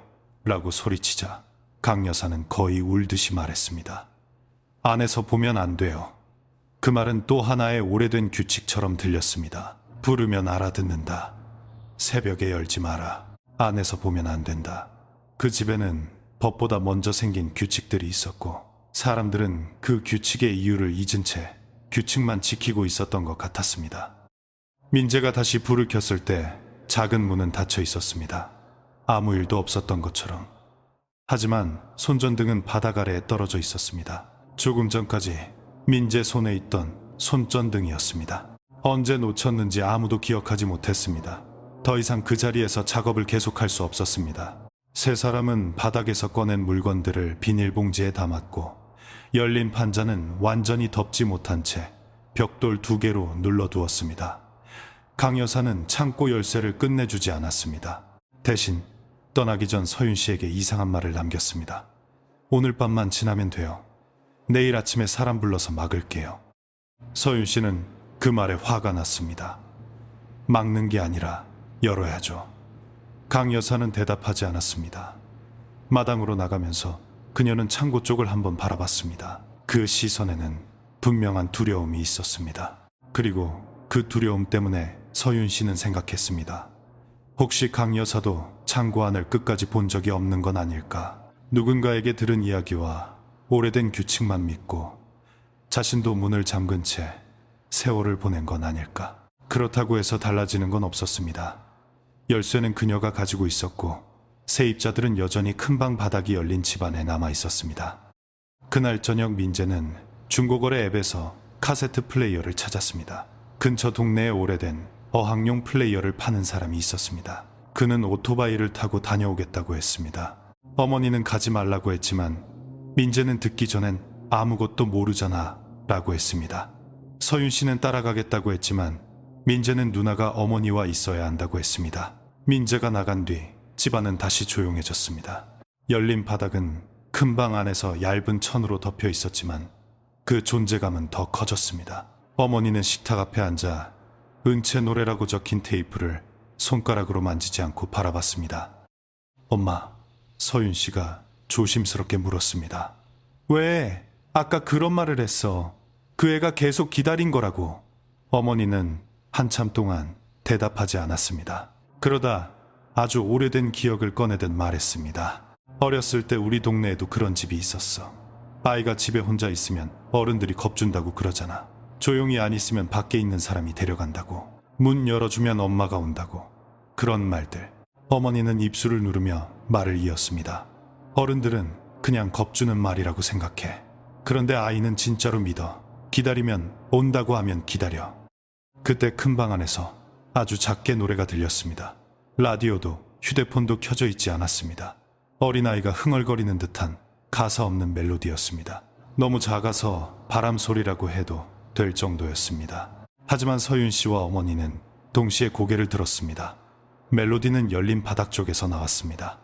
은채 노래라고 적힌 카세트 테이프는 식탁 위에 있었습니다. 아직 아무도 재생하지 않았습니다. 그런데 큰 방 밑에서 누군가 그 노래를 기억하고 있는 것처럼 같은 니음이 천천히 반복되었습니다.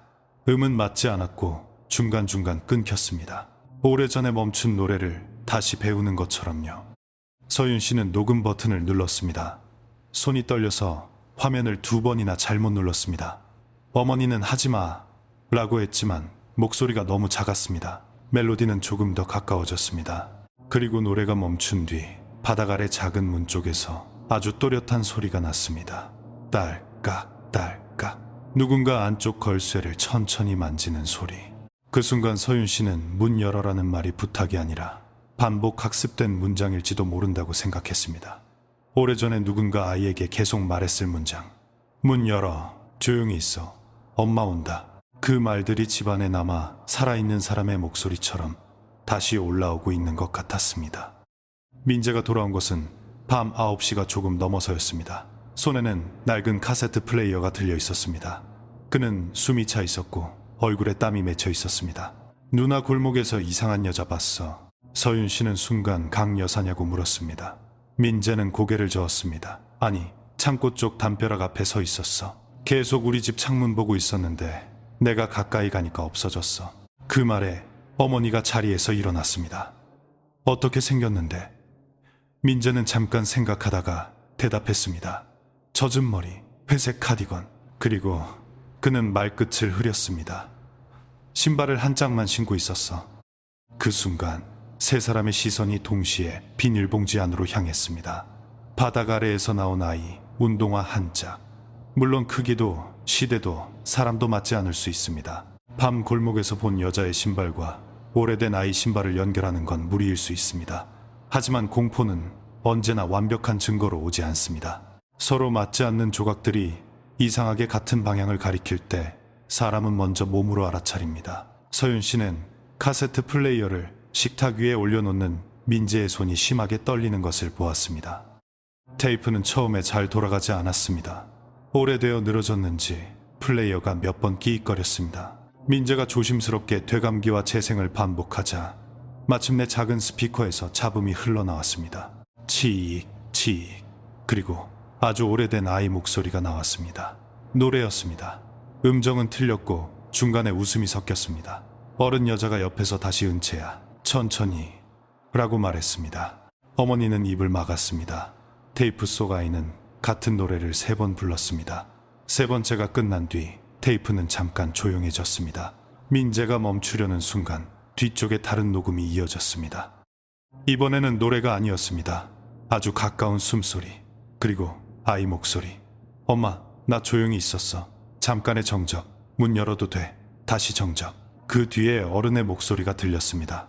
하지만 너무 멀고 낮아서 누구의 목소리인지 알 수 없었습니다. 아직 아이가 훌쩍이며 말했습니다.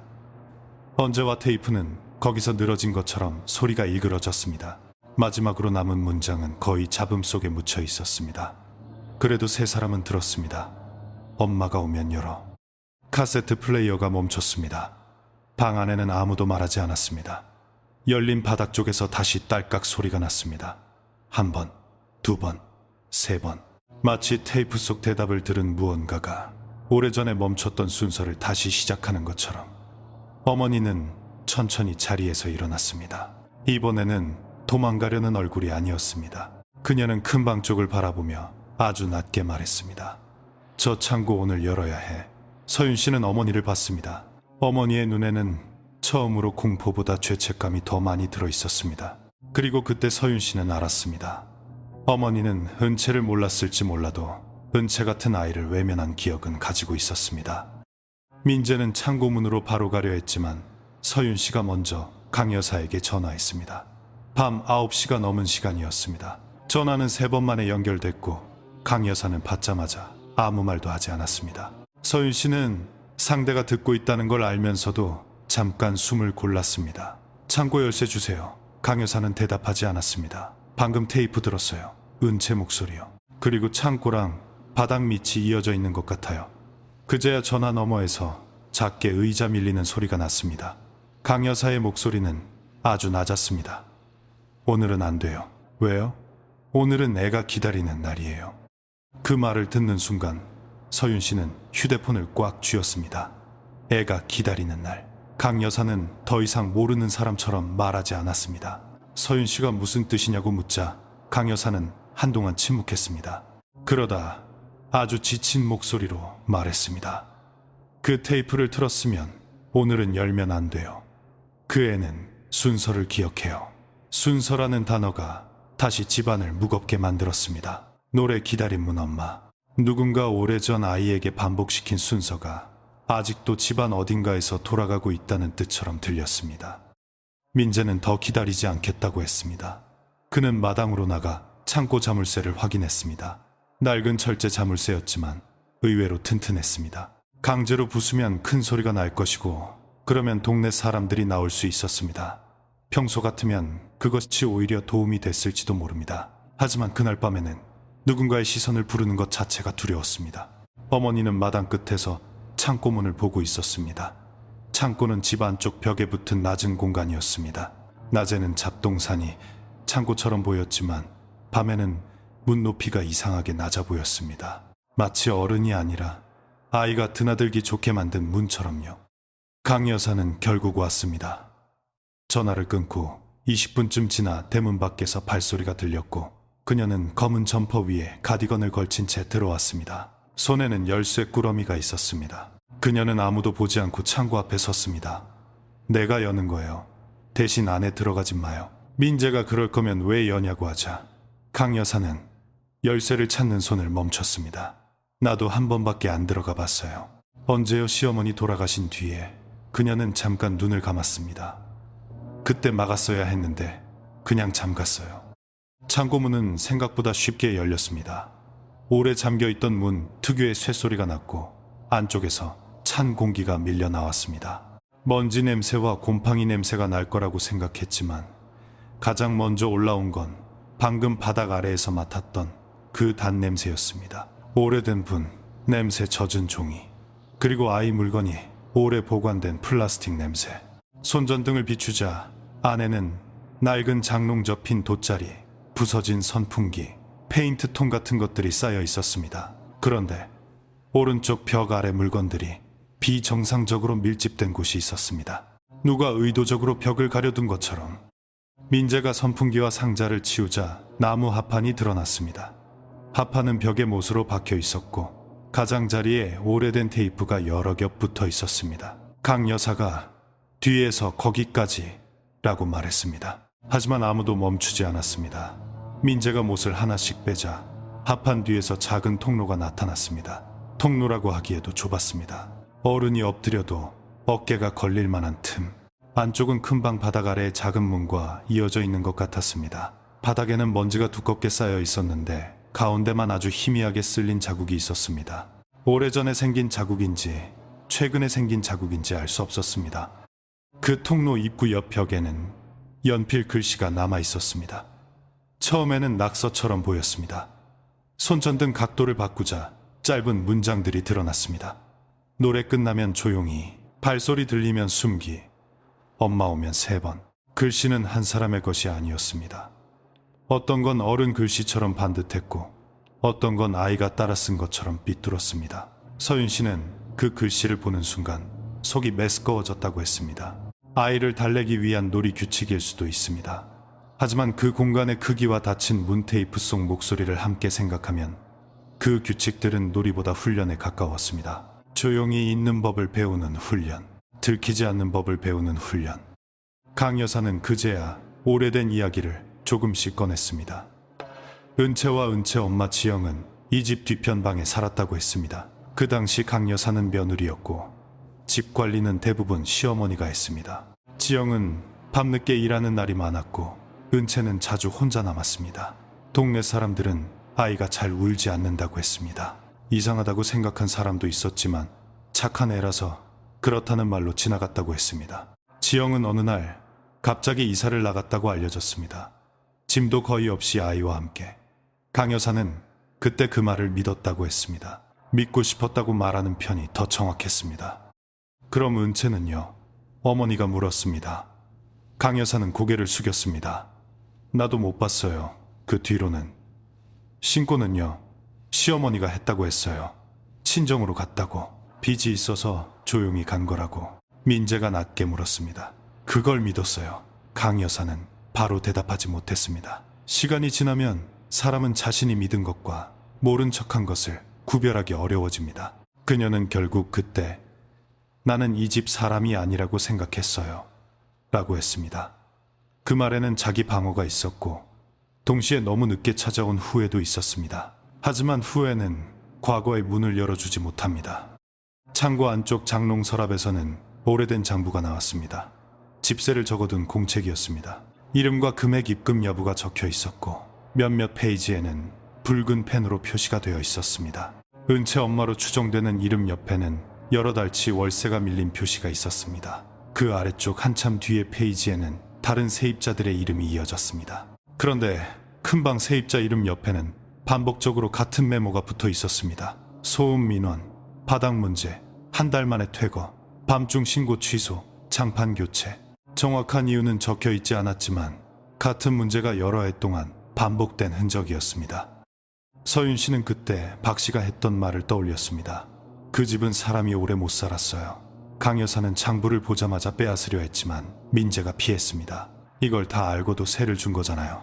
강 여사는 눈물을 흘리지 않았습니다. 오히려 얼굴에서 감정이 사라졌습니다. 재개발까지 몇 달만 버티면 된다고 생각했어요. 그 말은 너무 현실적이라 더 끔찍했습니다. 오래된 집이 무너질 때까지 오래된 일이 묻힌 채로 버티기만 하면 된다고 생각한 것입니다. 사람들은 공포를 믿지 않아서 침묵하는 게 아닙니다. 때로는 너무 믿기 때문에 자기 생활이 무너지지 않는 쪽으로 침묵합니다. 장부 뒤쪽에는 접힌 종이가 끼워져 있었습니다. 이전 세입자가 남긴 메모 같았습니다. 날짜는 정확히 읽히지 않았지만 필체는 비교적 최근 것이었습니다. 새벽에 아이가 부른다. 처음에는 문 열어달라고 하고 나중에는 엄마라고 한다. 대답하면 그날 밤은 잠을 못 잔다. 그 아래에는 다른 글씨로 덧붙인 문장이 있었습니다. 녹음하지 마라. 녹음하면 따라 배운다. 서윤 씨는 그 문장을 읽고 휴대폰을 떠올렸습니다. 자신이 켜둔 녹음 파일들 반복해서 들려준 목소리, 카세트 테이프. 그 집에서 소리는 단순한 기록이 아니었습니다. 소리를 들려주고 다시 듣고 이름을 부르는 일이 어떤 순서를 깨우고 있었을지도 모릅니다. 그때 큰 방 쪽에서 휴대폰 알림음이 울렸습니다. 서윤 씨의 휴대폰이었습니다. 녹화를 켜둔 채 큰 방에 세워두었던 휴대폰. 그녀는 창고에서 뛰쳐나와 큰 방 문 앞에 섰습니다. 화면에는 새 녹음 파일이 저장되었다는 알림이 떠 있었습니다. 이상했습니다. 서윤 씨는 녹음 앱을 켠 적이 없었습니다. 영상 녹화는 배터리가 부족해 중간에 꺼져 있었고 녹음 파일은 방금 생성된 상태였습니다. 파일 이름은 자동 숫자였습니다. 민재가 뒤따라와 재생 버튼을 눌렀습니다. 처음에는 잡음 뿐이었습니다. 그리고 아주 작게 노래가 흘러나왔습니다. 은채의 테이프에 있던 그 노래. 하지만 이번엔 아이 목소리가 아니었습니다. 어른 여자의 목소리였습니다. 힘없이 갈라진 울음을 오래 참은 사람의 목소리. 노래는 중간에서 멈췄고 여자는 아주 가까이에서 말했습니다. 은채야, 엄마 왔어. 서윤 씨는 온몸에 힘이 빠졌습니다. 어머니는 뒤에서 벽을 짚었습니다. 강 여사는 거의 주저앉을 듯 흔들렸습니다. 녹음 속 여자는 한 번 더 말했습니다. 엄마 왔어. 문 열어. 그 뒤에 들린 것은 두드림이 아니었습니다. 작은 손이 어딘가를 3번 치는 소리였습니다. 톡, 톡, 톡. 그리고 아이가 아주 작게 웃었습니다. 그 웃음은 기쁘다기보다 너무 오래 기다린 사람이 믿기지 않아 내는 소리처럼 들렸습니다. 파일은 거기서 끝나지 않았습니다. 뒤쪽에는 어른 남자인지 여자인지 알 수 없는 낮은 목소리가 희미하게 들어있었습니다. 늦었어. 한 단어였습니다. 누가 말했는지는 알 수 없었습니다. 강 여사는 그 소리를 듣고 눈을 크게 떴습니다. 시어머니 목소리라고 말하려다가 입을 막았습니다. 확정할 수 없는 말이었습니다. 오래된 기억은 목소리를 쉽게 왜곡합니다. 하지만 강 여사의 반응은 분명했습니다. 그녀는 그 목소리를 알고 있거나 알고 있다고 믿고 있었습니다. 서윤 씨는 그 순간 이 집의 공포가 은채 하나만의 것이 아닐 수 있다고 생각했습니다.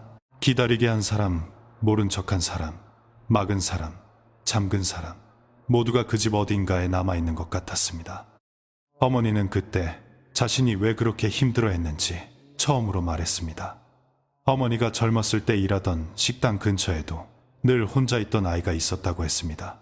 어른들은 그 아이가 밤늦게까지 계단에 앉아 있어도 각자 사정이 있겠거니 했고, 어머니도 한두 번 밥을 챙겨준 뒤 더 깊이 묻지 않았다고 했습니다. 어느 날 그 아이가 보이지 않게 되었고 사람들은 이사 갔다고 했습니다. 어머니는 그것을 믿었습니다. 믿고 살았습니다. 그런데 이 집에 와서 바닥 밑에서 엄마라는 소리를 들었을 때 그 오래된 아이의 얼굴이 떠올랐다고 했습니다. 은채를 아는 것이 아니라 은채를 외면할 수 있는 세상을 알고 있었던 것입니다. 이 고백은 사건의 진실을 밝히지는 못했습니다.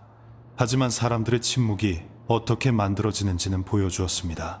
누구도 자신이 직접 문을 잠갔다고 생각하지 않습니다. 누군가는 월세 문제라고 말하고, 누군가는 남의 집 일이라고 말하고, 누군가는 신고했을 거라고 믿습니다. 그렇게 모두가 조금씩 물러나면 아이 하나가 남습니다. 그리고 아이는 어른들이 남긴 말을 믿습니다. 조용히 있으면 된다. 노래 끝나면 기다리면 된다. 엄마가 오면 문을 열면 된다. 그 말들이 너무 오래 남으면 집은 사람이 사는 곳이 아니라 기다림을 보관하는 곳이 됩니다. 창고 안쪽 통로에서는 다시 소리가 났습니다. 이번에는 딸깍거리는 걸쇠 소리가 아니라 무언가 바닥을 천천히 미는 소리였습니다. 민재가 손전등을 들고 통로 쪽을 비추자 먼지 위에 작은 자국이 생겨 있었습니다. 손가락 4개가 지나간 듯한 선. 서윤 씨는 그것을 보자마자 뒤로 물러났습니다. 강 여사는 열쇠 꾸러미를 떨어뜨렸고 쇳소리가 창고 안에 크게 울렸습니다. 그 울림이 끝나기도 전에 큰 방 바닥 아래에서 대답하듯 3번의 소리가 났습니다. 톡, 톡, 톡. 테이프 속 아이가 문을 두드리던 바로 그 박자였습니다. 그때 대문 밖에서 누군가 거기 괜찮아요 라고 외쳤습니다. 박 씨였습니다. 그는 집안의 소리를 들었는지 마당 밖에 서 있었습니다. 민재가 대문을 열자 박 씨는 창고가 열린 것을 보고 얼굴이 굳었습니다. 그는 강 여사를 보고 바닥이 열린 큰 방을 보고 마지막으로 어머니를 봤습니다. 열었구나. 그의 말에는 놀람보다 체념이 많았습니다. 서윤 씨가 왜 아무 말도 하지 않았느냐고 묻자 박 씨는 한참 뒤에 대답했습니다. 말하면 다시 시작될까봐. 뭐가요 기다리는 거. 그는 젊었을 때 은채를 본 적이 있다고 했습니다. 마당에서 혼자 노래를 부르던 아이, 엄마가 늦는 날이면 창고 근처에서 잠들던 아이. 그 기억은 작고 흐렸지만 그는 끝내 잊지 못했다고 했습니다. 박 씨는 그날 밤의 마지막 조각도 말했습니다. 오래전 어느 비오는 밤 은채 엄마가 집에 돌아왔을 때 대문 앞에서 시어머니와 크게 다투는 소리를 들었다고 했습니다. 아이가 어디 있느냐는 말, 돈 이야기가 섞였고 누군가 조용히 시켜뒀다고 말했다고 했습니다. 박 씨는 그때 경찰에 신고하려다 말았다고 했습니다. 다음날 강 씨 집에선 은채와 엄마가 친정으로 갔다고 했습니다. 박 씨는 믿지 않았지만 증거가 없었고 자기 일도 아니라고 생각했습니다. 그게 제일 편했어요. 그는 그렇게 말했습니다. 편한 침묵은 오래갑니다. 그리고 오래간 침묵은 나중에 사람을 가장 불편하게 찾아옵니다. 민재는 더 이상 미룰 수 없다고 했습니다. 창고 안쪽 통로와 큰 방 바닥 아래의 작은 문을 완전히 확인해야 했습니다. 하지만 강 여사는 내일 낮에 하자고 했고 박 씨도 밤에는 안 된다고 했습니다. 어머니는 두 사람을 보며 조용히 말했습니다. 그 애는 계속 밤에 기다렸어요. 그래서 우리가 계속 낮으로 미룬 거겠죠. 그 말에 아무도 대답하지 못했습니다. 결국 그들은 밤새 집을 비우지 않기로 했습니다. 큰 방 바닥은 열어둔 채 창고 문도 열린 채 모두 마당과 부엌 사이에 앉아 아침을 기다리기로 했습니다. 하지만 기다림은 언제나 기다리는 사람 뜻대로 끝나지 않습니다. 새벽 3시가 가까워졌을 때 카세트 플레이어가 저절로 켜졌습니다. 아무도 건드리지 않았습니다. 건전지를 빼두지도 않았습니다. 그것은 민재의 실수였을 수도 있습니다. 오래된 기계가 접촉 불량으로 작동했을 수도 있습니다. 설명은 있습니다. 하지만 그 시간 그 집에서 흘러나온 소리는 설명을 밀어냈습니다. 치익하는 잡음 뒤로 은채의 노래가 나왔습니다. 이번에는 테이프에서 들었던 것보다 느렸고 중간중간 누군가 따라 부르는 목소리가 겹쳤습니다. 아이 목소리, 어른, 여자 목소리, 그리고 또 하나의 아주 낮은 목소리. 노래가 끝나자 금방 바닥 아래에서 작은 문이 열리는 소리가 났습니다. 서윤 씨는 반사적으로 일어났습니다. 어머니가 붙잡으려 했지만 손이 미끄러졌습니다. 이 큰 방 안은 어두웠고 열린 바닥 아래에서 찬 공기가 올라왔습니다. 손전등을 비추자 작은 문이 전보다 더 벌어져 있었습니다. 그 틈 너머로 창고 쪽 빛이 아주 희미하게 새어 들어왔습니다. 서윤 씨는 그때 알았습니다. 양쪽에서 열어야 하는 문이었습니다. 바닥 아래에서 한 번, 창고 쪽에서 한 번.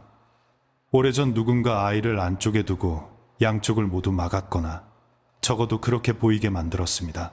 은채가 기다린 문은 하나가 아니었습니다.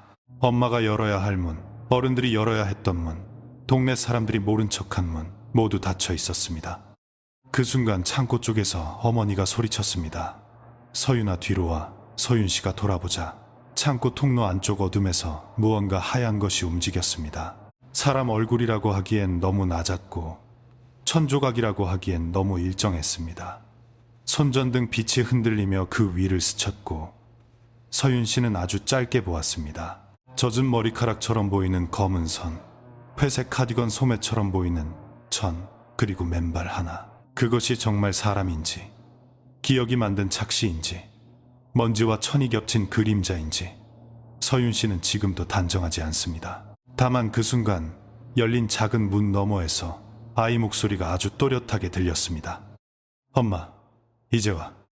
서윤 씨는 그 목소리를 들은 뒤 몸이 먼저 뒤로 물러났다고 했습니다. 머리로 판단한 것이 아니었습니다. 큰 방 바닥 아래에 작은 문 창고 쪽 통로, 손전등 빛에 걸린 하얀 형체 같은 것. 모든 것이 한순간에 겹쳤고 발이 저절로 움직였습니다. 민재가 뒤에서 서윤 씨의 팔을 잡아당겼습니다. 바닥 아래에선 더 이상 말이 들리지 않았습니다. 대신 창고 쪽에서 아주 낮은 숨소리 같은 것이 이어졌습니다. 사람의 숨인지 오래된 통로를 통과하는 바람인지 그때는 아무도 구별할 수 없었습니다. 어머니가 먼저 창고 쪽으로 갔습니다. 서윤 씨는 말리고 싶었지만 목소리가 나오지 않았다고 했습니다. 어머니는 통로 입구 앞에 무릎을 꿇고 앉았습니다. 누구도 예상하지 못한 행동이었습니다. 그녀는 안쪽을 들여다보지 않았습니다. 고개를 숙인 채 마치 오래전 다른 아이에게 해야 했던 말을 이제야 하는 사람처럼 아주 작게 말했습니다. 미안해. 그 말이 통로 안으로 들어갔습니다. 집안은 잠깐 완전히 조용해졌습니다. 그러고 나서 큰 방 바닥 아래에서 3번의 두드림이 돌아왔습니다. 톡, 톡, 톡. 그 소리는 위협처럼 들리지 않았습니다. 오히려 대답 같았습니다. 그래서 더 견디기 어려웠다고 서윤 씨는 말했습니다. 사람은 원망보다 대답에 더 무너질 때가 있습니다. 강 여사는 마당 한가운데 서서 열쇠 꾸러미를 주워들지 못하고 있었습니다. 박 씨는 대문 쪽에서 계속 뒤를 돌아봤습니다. 혹시 다른 사람이 볼까봐 두려워하는 얼굴이었습니다. 민재는 휴대폰 조명을 켜고 창고 안쪽 갑판을 더 뜯어냈습니다. 이번에는 아무도 말리지 않았습니다. 2개의 문을 동시에 열어야 한다는 생각이 그 밤의 유일한 방법처럼 보였습니다. 창고 쪽 통로를 막고 있던 마지막 갑판이 떨어지자 큰 방 바닥 아래에 작은 문이 안쪽에서 조금 더 열렸습니다. 그 구조는 이상했습니다. 아이가 혼자 열 수 없게 된 단순한 문이 아니었습니다. 한쪽에서 열어도 다른 쪽에서 무언가 걸려 있으면 움직이지 않는 방식이었습니다. 누가 왜 그런 구조를 만들었는지, 처음부터 그런 의도였는지, 나중에 덧댄 것인지는 알 수 없습니다. 다만 그날 밤 세 사람이 확인한 건 하나였습니다. 그 공간은 우연히 막힌 곳이 아니라 누군가 반복해서 막고 덮고 숨겨온 것처럼 보였습니다. 통로 안에서 나온 것은 시신이나 영화 같은 증거가 아니었습니다. 오히려 더 조용한 것들이었습니다. 낡은 아이 담요, 머리끈 몇 개 반쯤 부서진 플라스틱 물컵물에 번진 사진 한 장. 사진 속에는 젊은 여자가 아이를 안고 있었습니다. 아이는 웃고 있었고 여자의 얼굴은 절반쯤 벗겨져 보이지 않았습니다. 사진 뒷면엔 연필로 은채 5살이라고 적혀 있었습니다. 날짜는 지워져 있었습니다. 강 여사는 그 사진을 보고 손으로 입을 막았습니다. 지영씨. 그녀가 꺼낸 이름은 처음으로 은채의 엄마에게 얼굴을 돌려주는 말처럼 들렸습니다. 민재는 그 물건들을 모두 비닐에 담고 사진을 찍었습니다. 이번엔 기록해야 했습니다. 숨기기 위해서가 아니라 더 이상 아무도 모른다고 말하지 못하게 하기 위해서였습니다. 박 씨는 조용히 경찰을 부르자고 했습니다. 강 여사는 처음에는 고개를 저었습니다. 오래된 일이라 소용없다는 말, 증거가 없다는 말, 이미 재개발이 진행 중이라는 말이 입술 근처까지 올라오는 것 같았습니다. 하지만 그녀는 끝내 그 말을 하지 않았습니다. 대신 휴대폰을 꺼냈습니다. 손가락이 몇 번이나 번호를 잘못 눌렀습니다. 물론 여기서 우리가 조심해야 할 부분이 있습니다. 이 이야기는 실제 수사 기록을 확인한 사건이 아닙니다. 서윤 씨가 전해준 것은 그날 밤 가족이 보고 들었다고 말한 것, 그리고 그 뒤로 그 집에서 어떤 절차가 있었는지에 대한 기억입니다. 신고가 들어갔고 관계자들이 왔고 집 안의 물건 일부가 확인됐다는 정도만 말할 수 있습니다. 은채와 지영에게 법적으로 어떤 결론이 내려졌는지는 서윤 씨도 확실히 알지 못했습니다. 오래된 동네의 소문은 빠르게 변했고 사람들은 자신이 듣고 싶은 방식으로 이야기를 바꿨습니다. 다만 서윤 씨가 분명히 기억하는 장면은 있습니다. 새벽이 지나고 아침빛이 마당에 들어왔을 때 큰 방 바닥 아래에서 더 이상 따뜻한 기운이 올라오지 않았다는 것입니다. 사각형 자리는 차가웠습니다. 다른 바닥과 똑같이 낡고 딱딱하고 아무 말도 없는 장판이었습니다. 어머니는 그 자리에 손바닥을 대고 한참 앉아 있었습니다. 민재는 누나에게 이제 정말 나가자고 했고 서윤 씨도 고개를 끄덕였습니다.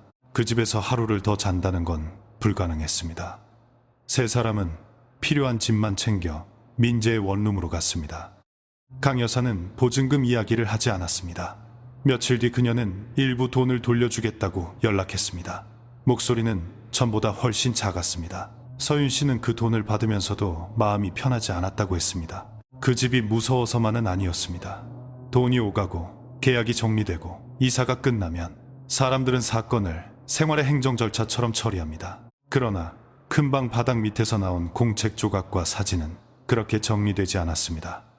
특히 문을 열면 엄마가 온댔어라는 문장은 서윤 씨 어머니에게 오래 남았습니다. 어머니는 그 뒤로 길에서 혼자 앉아있는 아이를 그냥 지나치지 못하게 되었다고 했습니다. 재개발은 몇 달 뒤 시작됐습니다. 동네 집들이 하나둘 비워졌고 담벼락에는 철거 안내문이 붙었습니다. 박 씨는 다른 지역으로 이사했습니다. 강 여사는 연락이 끊겼습니다. 그 집이 실제로 언제 헐렸는지 서윤 씨는 보지 못했습니다. 일부러 보러 가지 않았다고 했습니다. 그런데 철거가 시작되기 전날 밤 민재에게 이상한 알림이 하나 왔습니다. 예전 휴대폰 백업 폴더에 저장돼 있던 녹음 파일 중 하나가 자동으로 재생됐다는 알림이었습니다. 기술적으로 가능한 일인지 앱 오류인지 민재도 설명하지 못했습니다. 파일 이름은 큰방, 새벽 첫 번째였습니다. 민재는 그 파일을 다시 듣지 않으려 했습니다. 하지만 사람은 결국 확인합니다. 그는 이어폰을 끼고 파일을 재생했습니다. 처음에는 예전과 같았습니다. 득, 득, 낮은 두드림, 숨소리, 그리고 문 열어처럼 들리던 목소리. 그런데 파일 끝부분이 달라져 있었다고 합니다. 원래는 잡음으로 끝났던 구간 뒤에 아주 작은 목소리가 하나 더 붙어 있었습니다. 아이 목소리인지 어른 목소리인지 알 수 없었습니다. 말은 짧았습니다. 닫지마. 민재는 그날 파일을 지웠습니다. 클라우드에서도 지우고 백업에서도 지웠습니다. 그래도 며칠 동안 휴대폰을 볼 때마다 같은 알림이 뜰까봐 겁이 났다고 했습니다. 서윤 씨는 그 말을 듣고 오랫동안 생각했습니다. 닫지 말라는 건 무엇을 말한 걸까요? 큰 방 바닥의 문일 수도 있습니다. 창고 통로일 수도 있습니다. 하지만 어쩌면 더 평범한 뜻일지도 모릅니다. 누군가의 이야기를 다시 닫지 말라는 것. 오래된 집이 헐리고 나면 그 안에서 무슨 일이 있었는지 아무도 확인할 수 없습니다. 바닥은 사라지고 벽지는 뜯기고 물건들은 폐기됩니다. 그렇게 물리적인 증거가 사라지면 사람들은 더 쉽게 말합니다. 별일 아니었겠지. 잘못 들었겠지. 오래된 집은 원래 그래. 하지만 오래된 집이 원래 그런 게 아닙니다. 사람이 오래 침묵하면 집이 그렇게 보이는 겁니다. 문은 저절로 닫히지 않습니다. 누군가 닫고 누군가 모른 척하고 누군가 그 앞을 지나갑니다. 서윤 씨가 이 이야기를 전한 이유도 거기에 있었습니다. 귀신을 봤다고 말하고 싶어서가 아니라 너무 늦게 열린 문 앞에서 자신이 느낀 감정을 잊고 싶지 않아서였습니다. 그리고 어머니가 그날 통로 앞에 앉아 했던 말, 미안해라는 한마디가 어떤 의식보다 더 필요했을지도 모른다고 했습니다. 마지막으로 남은 이야기가 하나 있습니다. 서윤 씨 가족이 민재의 원룸에서 지내던 둘째 날 밤이었습니다. 어머니는 잠을 자다가 갑자기 일어났습니다. 서윤 씨가 왜 그러냐고 묻자 어머니는 한동안 말이 없었습니다. 그러다 창문 밖을 보며 조용히 말했습니다. 꿈에 그 애가 나왔어. 서윤 씨는 아무 말도 하지 않았습니다. 어머니는 이어 말했습니다. 이번엔 바닥 밑이 아니었어. 골목에 서 있었어. 신발을 두 짝 다 신고. 그 말을 하면서 어머니는 처음으로 조금 울었습니다. 슬퍼서인지 안심해서인지 죄책감 때문인지 알 수 없는 눈물이었습니다. 그 꿈이 사실을 증명하지는 않습니다. 꿈은 꿈입니다. 하지만 어떤 이야기는 사실 여부만으로 끝나지 않습니다. 우리가 왜 무서워했는지, 왜 늦게라도 문을 열어야 한다고 느꼈는지, 왜 모르는 아이의 이름 하나가 며칠 동안 입안에서 사라지지 않았는지, 그런 것들은 기록보다 오래 남습니다.